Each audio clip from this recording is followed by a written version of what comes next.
लोग कहते हैं कि भगवान का नाम लेने से कल्याण हो जाएगा, पर हो नहीं पाता। कारण क्या है जानते हैं?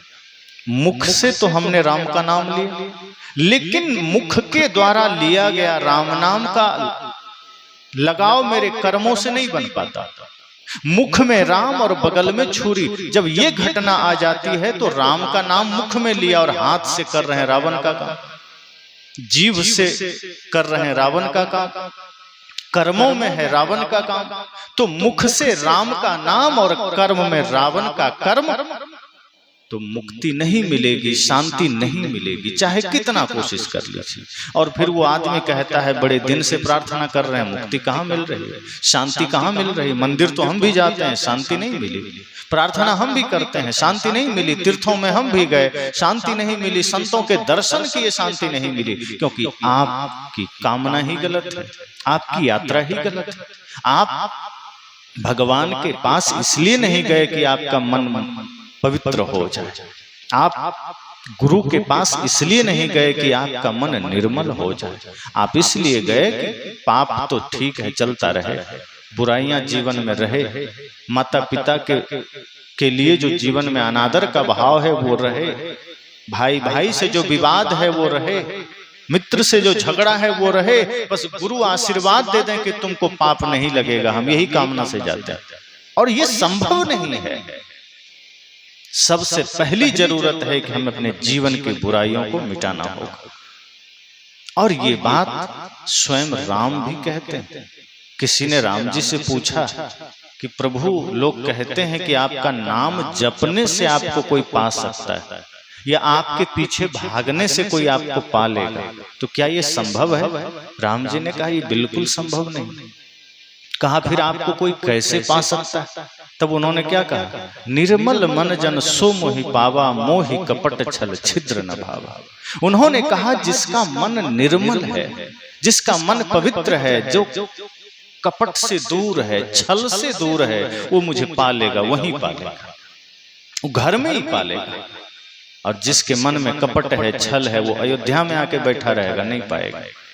अगर अयोध्या जाने से सबको पुण्य की प्राप्ति हो जाती तो आज अयोध्या में कितनी भीड़ है लोगों की, क्या सब मुक्त हो गए? नहीं हो सकते। अयोध्या में होने मात्र से मुक्ति का कोई उपाय नहीं है। आपका जीवन भी तो अयोध्या होना चाहिए, आपका मन भी तो निर्मल होना चाहिए।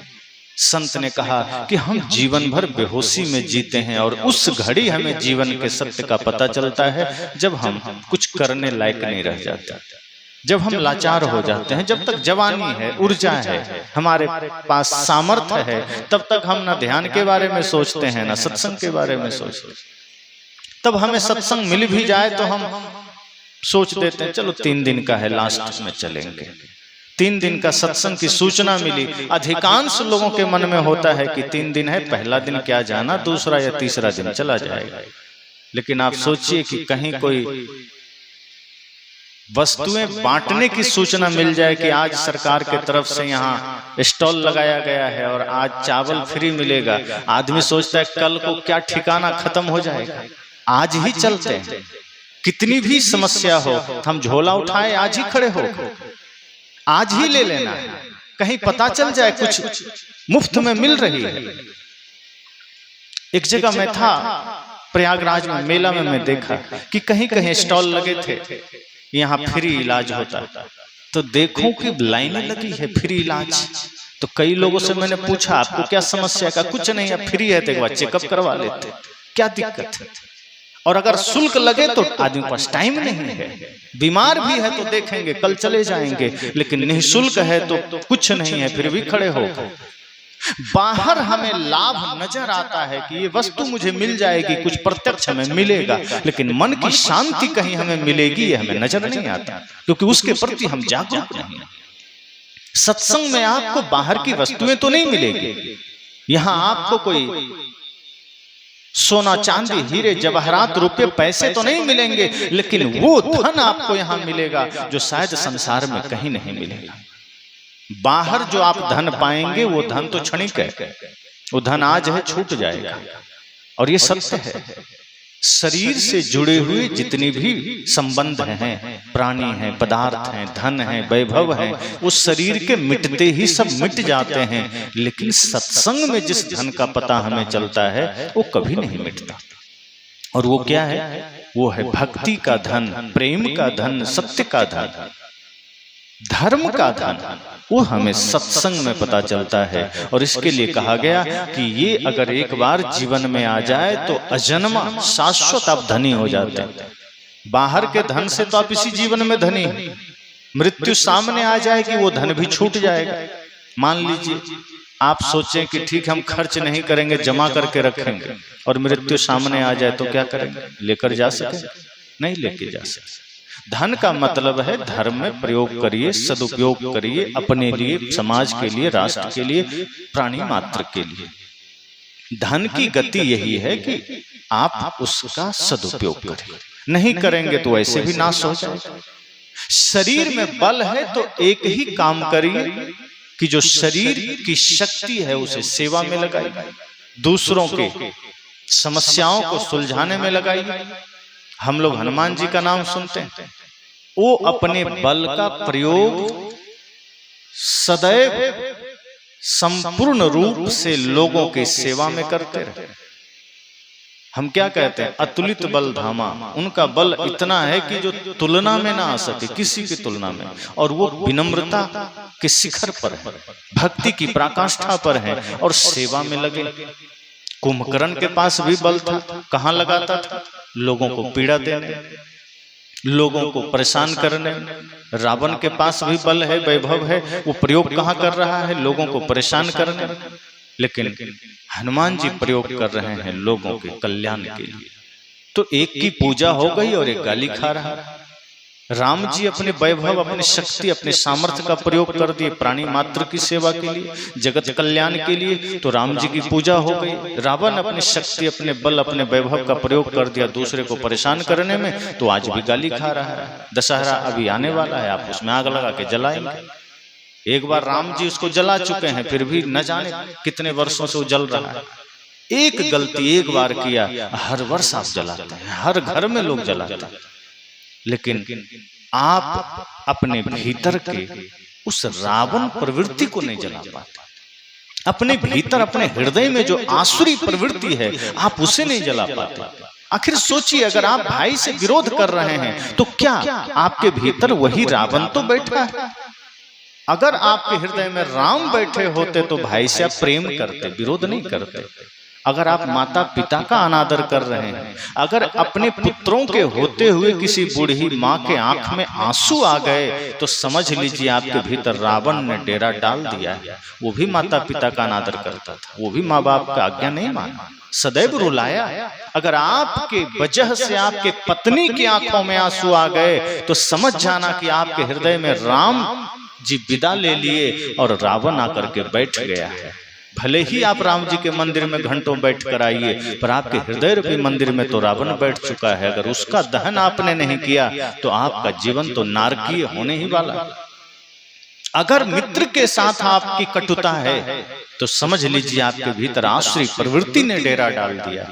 आपके भीतर असुरों ने अपनी शक्ति प्रयोग कर दिया है। इसलिए मैंने कहा कि जब हम सत्संग में समय देते हैं, सत्संग में जुड़ते हैं, और यह सोच करके कि कल का क्या ठिकाना, आज मौका मिला है, आज हमें जो भी समय मिला इसका सदुपयोग करना है, संत गुरुजनों की वाणी को सुनना है, क्योंकि इससे हमें वो धन, वो संपदा, वो वैभव की प्राप्ति होगी जो बाहर कहीं नहीं मिलेगा।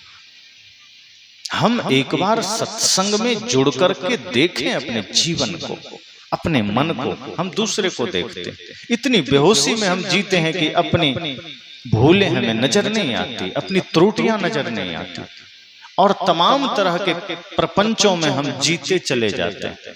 इतनी बेहोशी है कि आदमी बेहोशी में ही सारा पाप कर्म करते चला जाता है। होश बहुत जरूरी है। उस संत ने राजा से कहा कि तुम 10 वर्षों से बेहोशी में थे, और क्या पता तुम जन्म से ही बेहोशी में रहे हो, क्योंकि मैं तो सिर्फ 10 वर्षों से तुम्हें जान रहा हूं, इसलिए मैंने अंदाजा लगाया कि 10 वर्ष से तुम बेहोश हो। तुमने होश में एक क्षण भी ना बिताया, वरना ये कीमती हीरे तुम पहले भी पा सकते थे। हम भी क्षण क्षण बेहोशी में ही तो जीते हैं, इसलिए जीवन में धर्म का कीमती हीरा समझ में नहीं आता। इसलिए जीवन में भक्ति का हीरा हमें पता नहीं चलता। किसी ने पूछा इस धरती पर सबसे ज्यादा कीमती चीज क्या है? लोग कहते हैं हीरा है, यूरेनियम है और तमाम तरह के धातुओं का नाम ले लेते हैं, सोना आदि। संत कहते हैं ये तो सब शरीर से जुड़े हुए, इसकी कीमत है संसार में, नकार नहीं सकते। अगर ये आपके पास है तो आप भौतिक व्यवस्थाएं बढ़िया कर सकते, लेकिन ये आपको अध्यात्म तक नहीं ले जा सकते, ये आपको परमानंद तक नहीं ले जा सकते। सबकी अपनी अपनी यात्रा है। शरीर का काम अलग है, धन का काम अलग है। धन आपके पास है, आप बढ़िया गाड़ी खरीद सकते हैं, बढ़िया घर बना सकते हैं। धन आपके पास है, आप बढ़िया भोजन ले सकते हैं। धन आपके पास है तो ये बढ़िया पंडाल बन गए। बाहर की सारी व्यवस्था आप धन से कर सकते हैं, उसका भी अपना काम है। संत कहते हैं उसको नकार थोड़े रहे। शरीर का अपना काम है, शरीर की व्यवस्था है, लेकिन ये सोच लेना कि शरीर ही सब कुछ है, संत कहते हैं यही बेहोशी है। शरीर आपका साधन है और साधन कभी साध्य नहीं होता। मार्ग कभी मंजिल नहीं हुआ करते। मंजिल क्या है?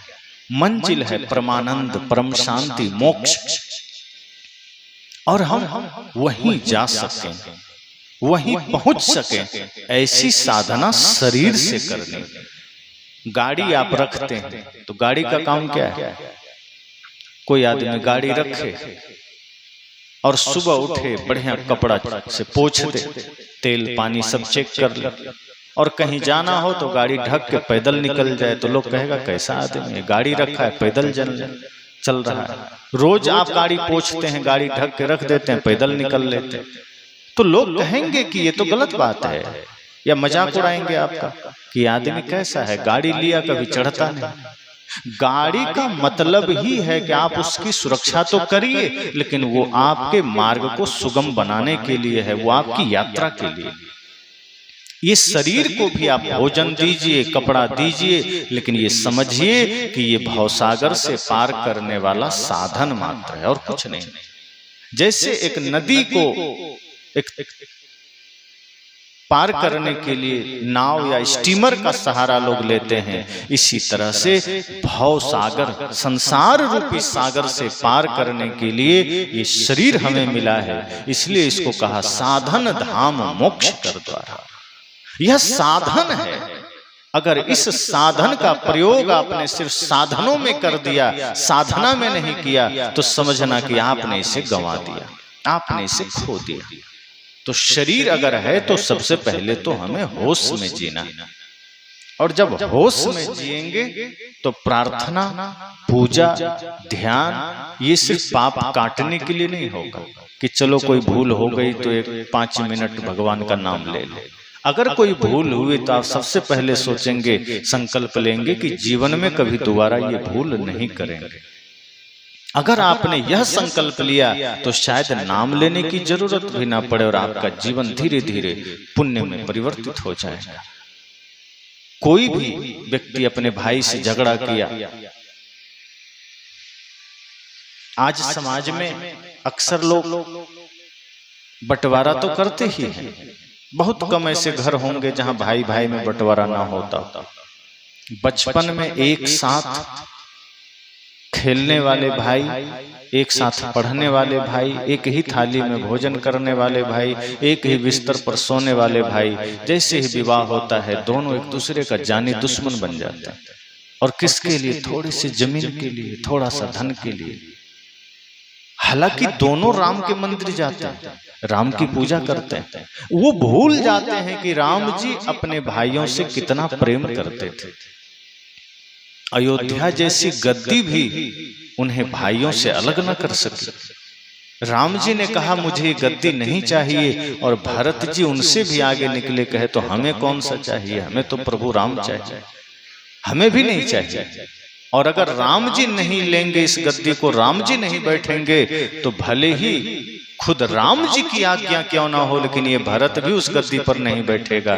तो क्या होगा, प्रभु राम का चरण पादुका उस गद्दी पर बैठेगा और भरत तो सन्यासी वेश में नंदीग्राम में विश्राम करेगा। और भरत की श्रद्धा देखिए, भाई के प्रति, अपने प्रभु श्री राम के प्रति उनका प्रेम देखिए, उनकी श्रद्धा, उनकी भक्ति, उनका सेवकपन देखिए। उन्होंने सोचा कि राम जी जमीन पर सोते होंगे तो मैं भरत उनके बराबरी में जमीन पर नहीं सो सकता, जमीन में गड्ढा करके 2 फीट नीचे सोएंगे। ये अटूट श्रद्धा है भरत जी का, लक्ष्मण जी का, शत्रुघ्न जी का। उन्हीं की पूजा करने वाले आज राम भक्त अपने भाई से बंटवारा लेने के लिए कोर्ट में खड़े हैं, और बन पड़े तो एक दूसरे के प्रति भयंकर शत्रुता का भाव लेकर खड़े हैं। ये कैसे हो गया? बेहोशी के कारण। क्योंकि हम इतनी बेहोशी में चले आए कि संसार ही हमारे लिए महत्वपूर्ण हो गया, संसार ही हमें सबसे ज्यादा कीमती लगने लगा। उस संसार के सामने हमने माता को, पिता को, भाई को, बंधु को, सबको नजरअंदाज कर दिया। धन तो आप कमा लेंगे, पा लेंगे, लेकिन कहीं बाजार में जाकर के भाई पालेंगे क्या? किसी बाजार, किसी दुकान में माता पिता को खरीद पाएंगे क्या? लेकिन हम ये बोध जीवन भर नहीं कर पाते।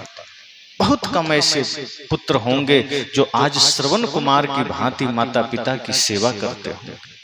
आज तो जगह जगह वृद्धाश्रम खुल रहे हैं, और वृद्धाश्रम का अर्थ क्या है? एक बहुत बड़ा अभिशाप है जो हमारे देश में आज वृद्धाश्रम खुल रहे हैं। लोग तो सोचते हैं कि वाह, वृद्धाश्रम खोल रहा है, बड़ा धर्मात्मा आदमी। हालांकि खोलने वाला तो धर्मात्मा ही है, लेकिन जिनकी वजह से खुल रहा है, सोचिए वो कितना दुष्ट आत्मा है। जो माँ बाप बड़े ही कामनाओं के साथ, बड़े ही ख्वाबों के साथ अपने बच्चे को पढ़ाए लिखाए, योग्य बनाए, किस लालसा में कि बच्चा बड़ा होगा, बहू घर आएगी, हमारी बुढ़ापा सुखद हो जाए, ये बच्चे हमारी बुढ़ापा में सेवा करेंगे। लेकिन जब बच्चे शादी कर लिए, धीरे धीरे अब बच्चों को दिक्कत होने लगी, माता पिता खटकने लगे। अब वो कहते हैं कि क्षमा करना, हम सेवा नहीं कर पाएंगे, हम तो ड्यूटी में हैं। बहू कहती है तो हम कौन सा फ्री है, हम बच्चे को संभालेंगे कि तुम्हारे माता पिता को संभालेंगे, कहीं रख दो। अब बेटा लाचारी दिखाता है कि माँ बड़ी लाचारी है, क्या करें, साथ रख भी नहीं सकते। ऐसा करो, वृद्धाश्रम में तुमको पहुंचा देते हैं, महीना महीना पैसा देते रहे। माता पिता के आंखों में आंसू है, वो सोचता है तुम्हारे पैसे की लालसा मुझे नहीं है, पुत्र साथ रहे इतना भर पर्याप्त है। तुम पैसा तो दे दोगे, लेकिन पुत्र होने का फर्ज कैसे निभा पाओगे? पुत्र चाहिए, पैसा नहीं चाहिए। लेकिन बेटा सोचता है पैसा दे दिया काम बन जाएगा। और ये हो रहा है। और ये कौन लोग कर रहे हैं? जो ज्यादा पढ़ लिख गए। गांव में तो फिर भी ठीक है मामला, लेकिन जो लोग ज्यादा पढ़ लिख गए, डॉक्टर इंजीनियर बन गए, वकील बन गए, उन लोगों के माता पिता आज वृद्धाश्रम में। तो हम धर्म भी बेहोशी में कर रहे हैं, इसलिए घर में बंटवारे हो रहे हैं, इसलिए माता पिता लाचारी में जी रहे हैं। थोड़ी सी भी हमसे त्रुटि होती है कि हम मंदिर चले जाते हैं, भगवान से माफी मांगा। आपने कभी कोशिश किया कि आप गलती अपने भाई के साथ किए, एक बार भाई से तो माफी मांग कर देखो, ज्यादा आनंद आएगा। आपने दुख माँ को दिया है, माफी आप राम जी से मांग रहे हैं, राम जी खुद नाराज हो जाएंगे आपसे कि जो राम जी खुद सौतेली माँ की आज्ञा पालन करने जंगल चले गए, आप अपनी सगी माँ को कष्ट देकर राम जी से माफी मांगने जा रहे हो। अगर सच में राम जी सामने आ जाएं तो मार मार के सिर फोड़ देंगे कि तुम कर क्या रहे हो, मेरे पास आ रहे हो, इतना पाप करके मुझसे माफी मांग रहे हो, अरे माँ से तो माफी मांगो। इसलिए संत ने कहा कि तुम जीवन भर बेहोशी में जीते हो, और बेहोशी में ही सारे पाप होते हैं। होश में जब हम आ जाते हैं तो पाप नहीं हो सकता, और बेहोशी में किए गए पाप के फल को मिटाने के लिए हम धर्म कर लेते हैं, दिखावे का धर्म। वास्तव में वो धर्म नहीं होता। बाहर से लगता है कि हम धर्म कर रहे हैं, और आज ऐसा ही धर्म हो रहा है। लोगों को ये बस रहता है कि दूसरा जान ले। आप देखिए, कई बार, सबकी बात नहीं करता, पर अक्सर आप कभी कभी देखेंगे कि कोई ऐसा आदमी जो मंदिर गया हो, वो जब देखता है कोई नहीं है तो धीरे धीरे घंटी बजाता है, लेकिन जब आसपास नजर डालता है कि कोई आ रहा है तो घंटी जोर से बजाता है, ताकि लोगों को पता चले कि बड़ा धार्मिक आदमी। वो व्यक्तिगत शांति और श्रद्धा से नहीं गया है, वो दिखावे के लिए गया है कि लोगों को पता चले कि बाद में बड़ा धर्मात्मा है, ताकि वो रास्ते में निकले तो लोग उसे नमस्कार करें और कहे वाह क्या धर्मात्मा आदमी। वास्तव में वो धर्मात्मा नहीं है, वो दुष्टात्मा है। धर्मात्मा आप तब होते हैं जब आप मंदिर में खड़े हों, चाहे अपने घर में खड़े हों, एक ही श्रद्धा का भाव हो। आप बाजार में खड़े हों, वही श्रद्धा, वही प्रेम, वही निष्कपट हृदय हो। किसी मित्र के साथ हो तो, माता पिता के साथ हो तो, मंदिर में हो तो, जब सब तरफ सब जगह आपके लिए वही मंदिर का धाम बन जाता है तो समझ जाना आपकी पूजा हो गई। इसलिए तो सदगुरु कहते हैं, जहां जहां डोलो सो परिक्रमा, जो कुछ करो सो पूजा। जब हम अपने जीवन को अलग अलग खंडों में बांट रखे हैं कि हमारा घर तो नरक बना रहेगा, तो जब घर को ही हम नरक बना के रखेंगे तो मंदिर में हम उसकी पवित्रता को क्या जाने। सदगुरु कहते हैं, आप अपने घर को ही मंदिर बना लीजिए। घर में वसने वाले, निवास करने वाले माता पिता को ही परमात्मा समझिए। माता पिता गुरु, ये तीन हमारे जीवन में परम आदरणीय हैं, श्रद्धेय। जब हम उनके प्रति परम श्रद्धा करते हैं, उनके प्रति निष्ठा रखते हैं, उनके बताए मार्ग पर चलते हैं, तो आपके लिए क्षण क्षण पूजा हो जाती, पल पल पूजा हो जाती। गुरु की अवज्ञा करके, माता पिता को दुत्कार करके आप मंदिर में घंटों बैठे रहें, आपकी पूजा वहां नहीं हो सकती।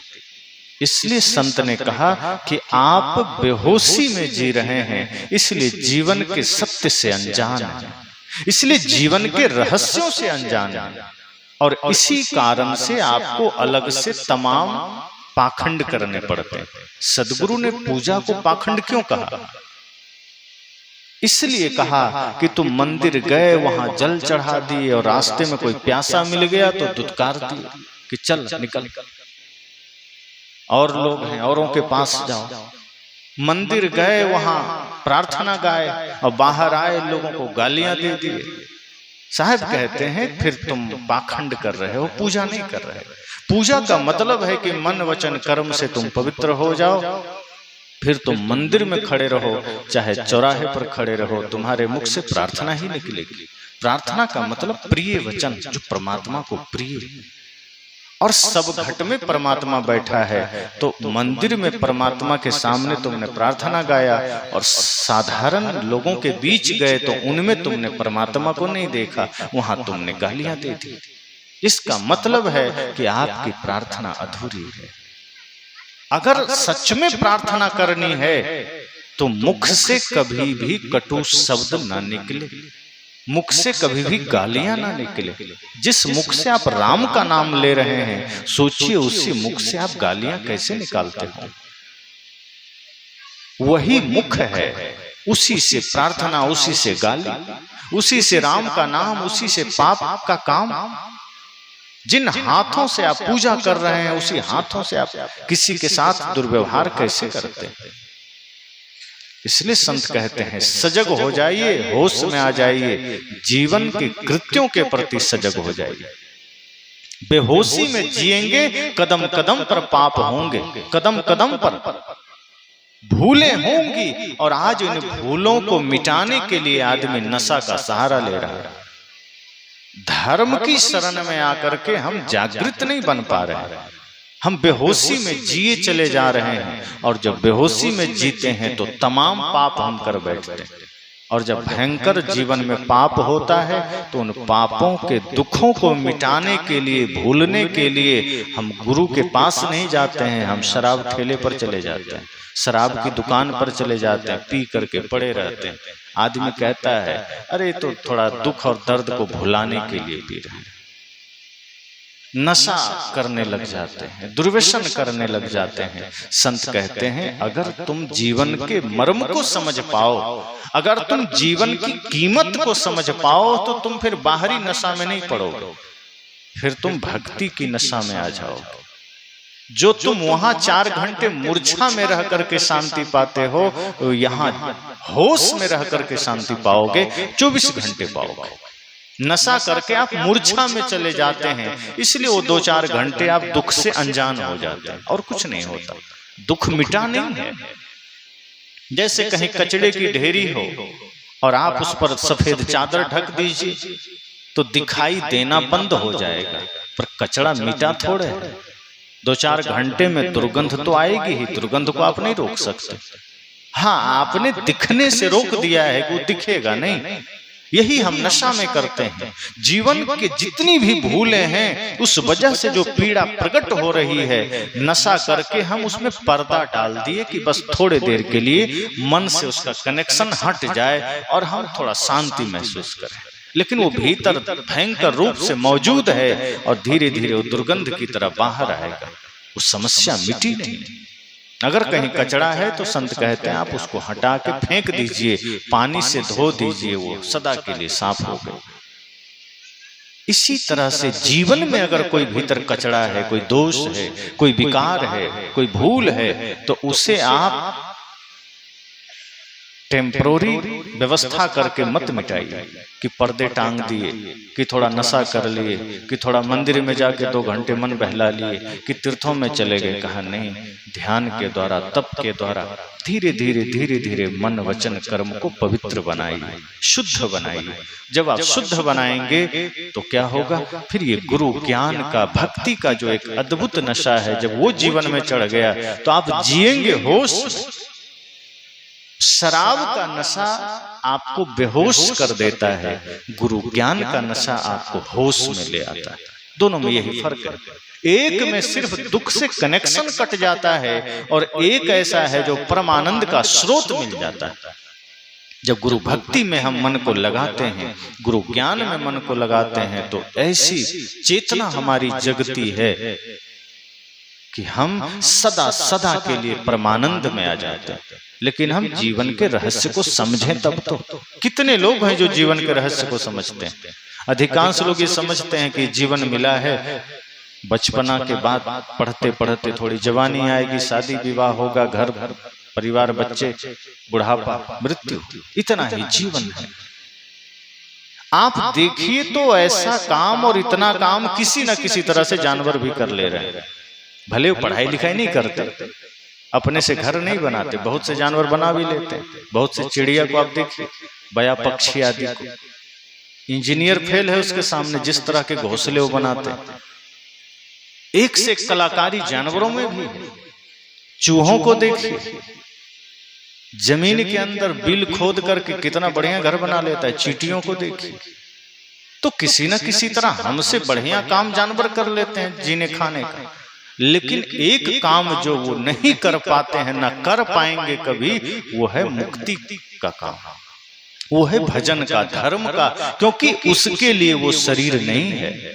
मनुष्य के अलावा जितने भी खानियां हैं संसार में, चाहे वो चींटी हो, कुत्ता, हाथी, घोड़ा, बैल, गधा, कीट पतंगे, सांप, छुछुंदर, कुछ भी, जितने भी मनुष्य के अलावा हैं, वो सिर्फ कर्म फल भोगने की भूमिका है। वो सिर्फ दुखों के फल को भोगने के लिए मिला है, वो ध्यान साधन के लिए नहीं मिला है। वो भोग की भूमिका है, वो कर्म की भूमिका नहीं है। कर्म की भूमिका ये मनुष्य शरीर है, और आप सौभाग्यशाली हैं जो आपको मनुष्य शरीर मिला है। परंतु सिर्फ मनुष्य शरीर का मिलना सौभाग्य है क्या? तुलसीदास जी ने क्या कहा, बड़े भाग्य मानुष तन पावा, और इतना ही नहीं, सुर दुर्लभ सदग्रंथ ही गावा, कि मनुष्य शरीर कितने सौभाग्य से मिला है। मनुष्य जीवन का मिलना कितना बड़ा सौभाग्य है। आप इससे अंदाजा लगा सकते हैं कि देवता भी तरस रहे हैं कि हमें भी मनुष्य जीवन मिल जाए। लेकिन संत कहते हैं कि क्या मनुष्य जीवन मिल गया तो सार्थक हो गया? सौभाग्य हो गया क्या? यदि इस मनुष्य जीवन में आप पाप का कर्म कर रहे हैं तो ये मनुष्य जीवन पाना तो दुर्भाग्य का काम हो गया, सौभाग्य नहीं हुआ। अगर इस मनुष्य जीवन में आप किसी का दिल दुखा रहे हैं, अपने हाथों से किसी का गला दबा रहे हैं, किसी के साथ छल कर रहे हैं, अपने मुख से किसी को अपवित्र भाषण करके दिल दुखा रहे हैं, गाली दे रहे हैं, इन पैरों से चल करके आप शराब की दुकान पर जा रहे हैं, चोरी करने जा रहे हैं, अगर आपने जीवन भर इस शरीर का उपयोग पाप कर्मों में किया है तो संत कहते हैं फिर यह मनुष्य शरीर आपको दुर्भाग्य से मिला है, फिर यह सौभाग्य से नहीं मिला है। और ऐसे शरीर का मिलना परम दुर्भाग्य की बात है जिस शरीर से आप सिर्फ पाप कर रहे हैं। तो सौभाग्य से कौन सा शरीर मिला? तो फिर तुलसीदास जी ने ऐसा क्यों कहा कि बड़े भाग्य मानुष तन पावा? वो इसलिए कहते हैं और उस शरीर के लिए कहते हैं जो व्यक्ति अपने शरीर से धर्म के मार्ग पर चलता है, परमार्थ के मार्ग पर चलता है, प्रेम के मार्ग पर चलता है, जो क्रोध के मार्ग पर जा रहा है, जो घृणा के मार्ग पर जा रहा है, जो नफरत के मार्ग पर जा रहा है, जो ईर्ष्या द्वेष के मार्ग पर जा रहा है, उसके लिए नहीं कहा गया कि बड़े भाग्य मानुष तन पावा। बड़े भाग्य से मनुष्य शरीर मिला, इसकी सार्थकता यही है कि संभल जाइए और सोचिए ये मनुष्य जीवन हमें सिर्फ घर मकान दुकान के लिए नहीं मिला, ये तो शरीर की व्यवस्था है जो हम कर रहे हैं। अंतिम तक अगर हम यही करते रह गए तो मनुष्य जीवन पाने का उद्देश्य क्या था? अगर हम सिर्फ शरीर के खाने पीने की व्यवस्था करते रहे तो फिर वो काम हम कब करेंगे जिसके लिए वास्तव में शरीर मिला? खेत में आप खूब फसल लगाइए, वो फसल किस लिए है? अगर वो फसल उपजा करके आप कहीं बोरा में बंद करके कमरे में बंद कर दीजिए और आप खाएं खरीद करके या ना खाएं उपवास करते रहे, वो फसल का अर्थ क्या है? फसल बचाने के लिए थोड़े मिला है, धन बचाने के लिए थोड़े मिला है, वो उपयोग के लिए मिला है। अब ये आप पर निर्भर करता है कि आप उसका उपयोग करते हैं अर्थात सदुपयोग करते हैं या दुरुपयोग करते हैं। ये मनुष्य शरीर भी धर्म के लिए मिला है, परमार्थ के लिए मिला है, लेकिन हम इस मनुष्य शरीर को सिवाय माया मोह प्रपंच के कुछ नहीं करते। आज आप बाहर नजर दौड़ाइए तो आदमी बाहर के विस्तार के अलावा भीतर की यात्रा पर कभी निकला ही नहीं। एक आदमी दिन रात यही सोच रहा है कि कल सुबह से शाम कैसे क्या करना है, संसार में खेत खलिहान बाजार दुकान मकान के अलावा कुछ नहीं सोचता।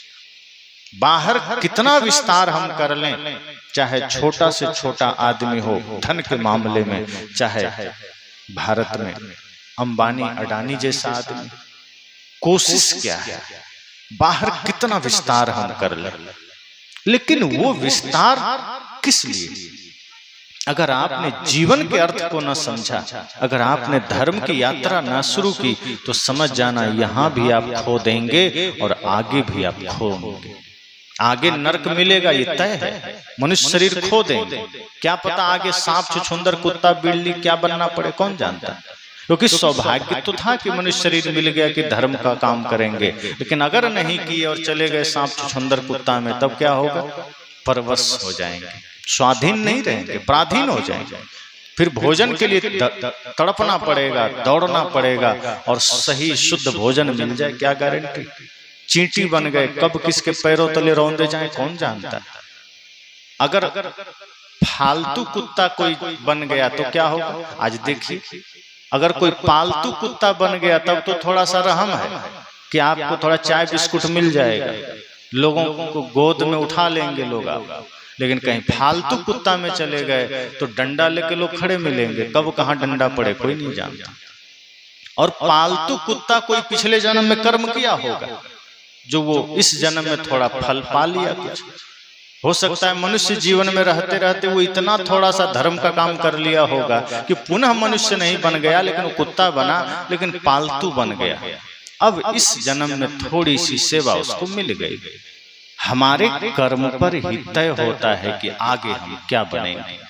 अगर आपका इस जीवन का कर्म सही है, पवित्र है, सामान्य धर्म के अनुरूप है तो पुनः मनुष्य शरीर आपको मिल सकता है। अगर आप बिल्कुल परम साधना कर पाए, ध्यान कर पाए तो हो सकता है आप मुक्त भी हो जाए। लेकिन अगर आप चूक गए, धन दौलत के अलावा कहीं आपने दूसरा धर्म ध्यान में मन नहीं लगाया, परमार्थ में मन नहीं लगाया, तो फिर मनुष्य शरीर खो देंगे। इसलिए संत कहते हैं होश बहुत जरूरी है, ध्यान देना। आप इस जीवन में जो कुछ भी कर रहे हैं, अगर उसमें सिर्फ संसार का काम आपका समाया हुआ है तो वो जरूरी है, लेकिन वो आपका मंजिल नहीं है। आप मेहनत करिए, धन कमाइए, आप मकान भी बना लीजिए, शरीर को जरूरत है, शरीर साधन है, साधन की व्यवस्था तो करनी पड़ेगी। अब गाड़ी आप चला रहे हैं, चक्का पंचर हो जाए तो हवा तो डलवाना पड़ेगा। अब कोई कह रहे क्या करना, चलो ऐसे ही, तो फिर आपको पूरा टायर बदलना पड़ सकता है। इसलिए जरूरी है व्यवस्था तो करिए, शरीर को भोजन भी दीजिए, इसके लिए आपको मेहनत करनी पड़ेगी। आप घर भी बनाइए, इसको छाया भी जरूरत है, कपड़े दीजिए। संस्कारों के अधीन हम जीते हैं, मर्यादा में जीते हैं, कपड़े की जरूरत है।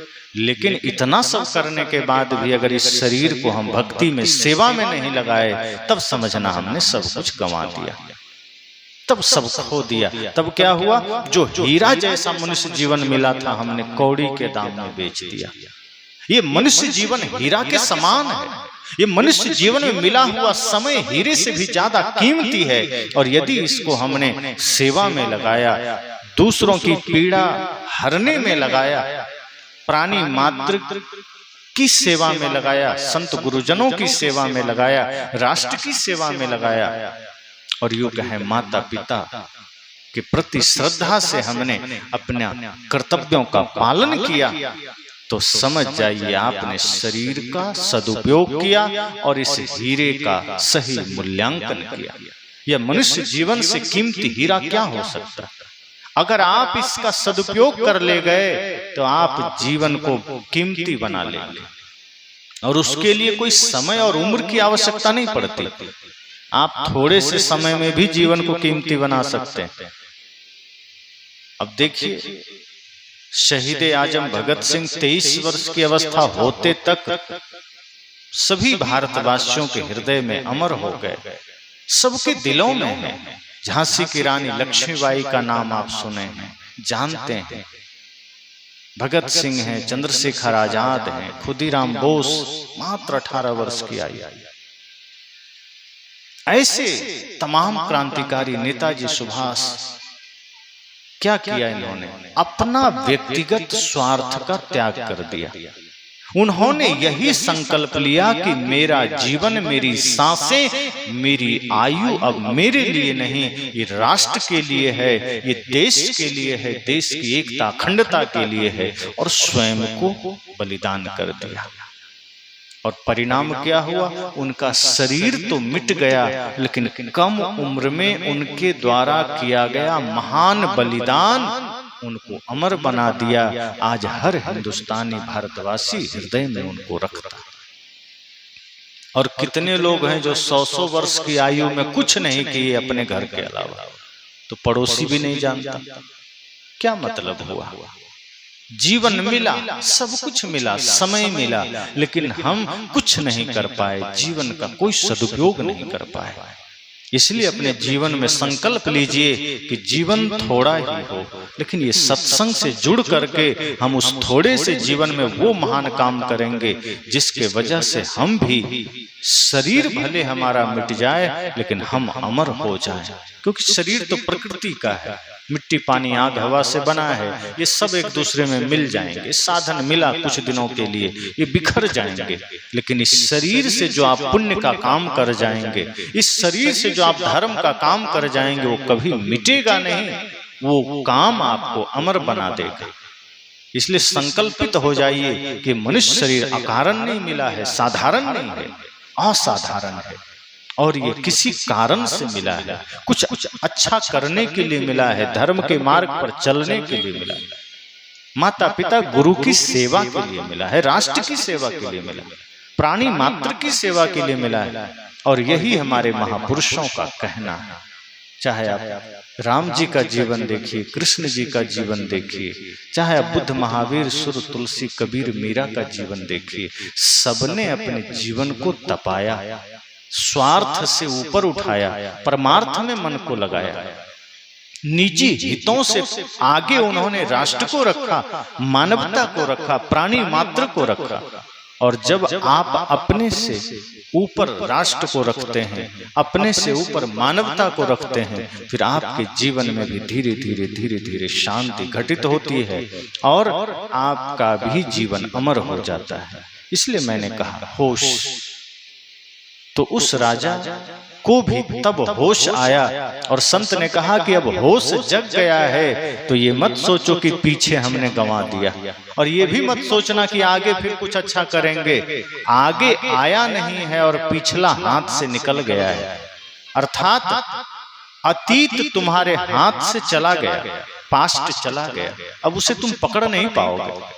और भविष्य, फ्यूचर अभी आने वाला है, वो तेरे हाथ में नहीं।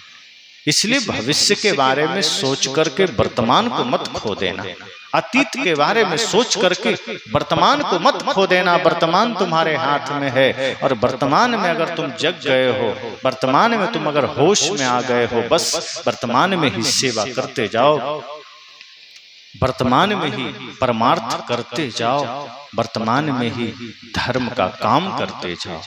और यदि तुमने वर्तमान को सही बना लिया तो आने वाला भविष्य वर्तमान होकर ही गुजरेगा, वो खुद ब खुद खूबसूरत हो जाएगा। लेकिन आज हमारी चिंता ही होती, अगर हम कुछ करना भी चाहें तो कभी भविष्य को लेकर कल्पनाओं में खो जाते हैं और कभी बीते हुए को लेकर। वर्तमान को हम सोचते ही नहीं। अगर अभी किसी को कुछ करने का मन है तो फिर भविष्य पर सोचने लगता है या वर्तमान को छोड़ करके अतीत में चला जाता है। संत ने राजा से कहा कि अब तुम वर्तमान में हो जाओ, उपस्थित हो जाओ। अब अतीत को सोच करके चिंता मत करो कि 10 वर्षों में तुमने इस हीरे को ना पहचाना, नहीं भी पहचाना तो है तो तुम्हारे ही पास। राजा को वो फल के रूप में हीरा तो मिल गया 10 वर्ष का, लेकिन एक बात यहाँ ध्यान दीजिए कि शरीर की जो आयु निकल गई पीछे वो नहीं मिलेगी, वो तो मिल गया उनको, पर हमारा जो एक एक पल हीरा का रूप में, हीरे के रूप में जो हमारी उम्र गुजरती जा रही है वो लौट के नहीं आएगी। एक एक क्षण जो बीत गया वो कभी वापस नहीं आता, और आने वाला अभी प्रतीक्षा में है, वर्तमान चल रहा है। जब हम वर्तमान के साथ हो करके धर्म का काम में लग जाते हैं, पुण्य के काम में लग जाते हैं, तो थोड़ा सा वक्त भी अगर हमने सही चेतना जागृत करके काम किया, होश में काम किया, तो थोड़ा सा समय भी हमें महान बना सकता है।